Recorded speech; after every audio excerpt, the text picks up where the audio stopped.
There's no tipping in Japan. If you leave money on the table, the staff will run after you for forgetting your money. Next, you're going to walk a lot. There's no trash cans either. Most importantly, Japanese don't speak English. Things you should know before coming to Japan. Food culture differs depending on regions and countries. In China, leaving a little food behind is considered good manners as it signifies satisfaction. In India, people do not eat with their left hand. In Japan, it is considered good manners to finish a meal, especially for rice. It is against manners to eat soup and rice without holding the bowl in your hand. Noodles are to be slurped, which is considered the official way to eat soba while inhaling the air together. There are also a number of strict rules for using chopsticks, but not many Japanese know about them. Don't ever do this in Japan. If you are offered bobazuke in Kyoto, do not eat it. It means you stayed too long and they want you to leave.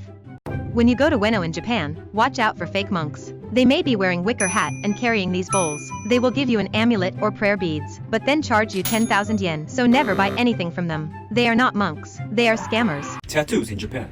In Japan, many hot springs forbid tattoos. This is related to Japanese mafias. Mafias in Japan have customs of getting tattoos to present loyalty to the group.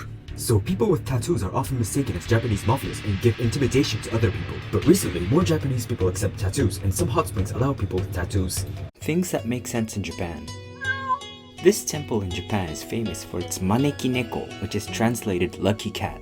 Maneki neko is a figure which brings its owner luck and fortune, and depending on which hand the cat is raising, it has different meanings. When the right hand is up, it is inviting good fortune and money. When the left hand is up, it is inviting customers into the store or restaurant. But be careful, some people say maneki nekos with both hands up have the meaning of surrender, so if you are thinking of having one as a souvenir, buy one with only one hand up. Did this make sense? Japanese rules you won't believe. In Japan, this is how seats are determined. The seat farthest from the entrance is called the kamiza, which means the seat of honor. It is given to superiors or elder people. The opposite of kamiza is shimoza. The shimoza is the closest seat to the door, and the more disturbance they have every time someone comes in or goes out. So sit at the shimoza if you're drinking with your boss. And surprisingly, these rules apply to elevators and taxis as well. Where would you sit? Don't ever do this in Japan. When you go to Shinjuku Kabukicho, watch out for touts. Because the price will be 10 times much higher than the price they offer you, and you'll get ripped off. If you don't pay, scary people will come from nowhere. The police may not be able to help you, so it is best not to get involved. Chopstick taboos in Japan. Don't pass and receive food using chopsticks. This is one of the worst examples of bad manners. In Japan, when a person dies, the body will be cremated instead of having a full-body coffin burial. After cremation, the bones are picked up one by one and passed from chopsticks to chopsticks. That's why we don't do this with food. The truth about Japanese arcades. If you're coming to Japan, watch out for these arcades.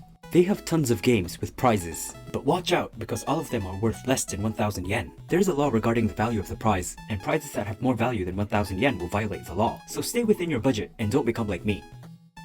The most unhealthy Japanese food of all time. First up, we have okonomiyaki. At number 4, we have fried rice and omelet rice. Next, we have curry rice. And never forget the katsudon. カツドゥン、力強い響きだ。 The combination of these is called katsukuri. And for over 1,500 kilocalories is the ramen jiro. When you're choosing sake, look at the polishing ratio. It's usually printed on the label. This ratio is used to describe how much of the rice is used. This sake has 60%. So, why is the ratio so important? This is because the outer parts of rice add an unnecessary flavor to the sake. So, if you want to enjoy pure sake, you should choose sake with a low polishing ratio. Sake with a ratio under 50% are called daiginjo, and they are considered good sake among the Japanese. But be careful, those kind of sake will become expensive because more rice is needed to make the sake. This sake komyo has a ratio of only 1% and costs 2k in US dollars. Sake can get as expensive as wine, so don't forget to check the price.